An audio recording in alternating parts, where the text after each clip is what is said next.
তো সুপ্রিয় দর্শক মন্ডলী, মশার কামড়ে যাচ্ছি না কানে থাকা, তাই আমরা এখন কথা বলবো মন্ত্রী পলকের কথা। এখন সে এখান থেকে পলাবে।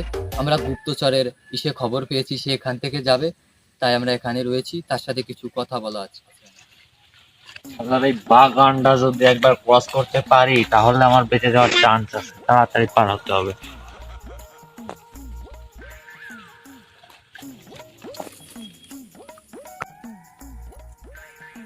এই, আপনি কি মন্ত্রী পলক না?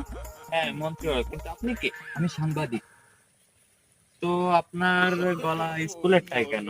আমার ছেলে আসলে টাইটা নিয়ে গেছে, আমি ছেলের টাই নিয়ে চলে আসছি, এখন আর কিছু করার নেই। তা আপনার লুঙ্গি পরা কেন? আমি তো কখনো দেখিনি লুঙ্গি পরে সাংবাদিকতা করতে। কেন, আমি তো আগে শুনিনি স্যাটেলাইটে পানি ঢুকে যায়।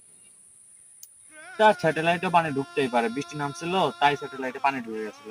মহাকাশে কি আপনার দাদা ম্যাপ দিয়ে গেছে বৃষ্টি হবে? না তাই আপনি এখন কোথায় যাচ্ছেন?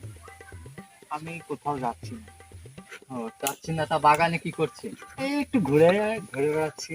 ও, কাট- তা স্যাটেলাইটে পানি ঢুকতেই পারে, বৃষ্টি নামছিল তাই স্যাটেলাইটে পানি ঢুকে গেছিল। মহাকাশে কি আপনার দাদা ম্যাপ দিয়ে গেছে বৃষ্টি হবে? না তাই চলো আর কি যে করি, বড় একটা ফ্যাসাদে পড়ে ওটা গেলাম। দেখেন কি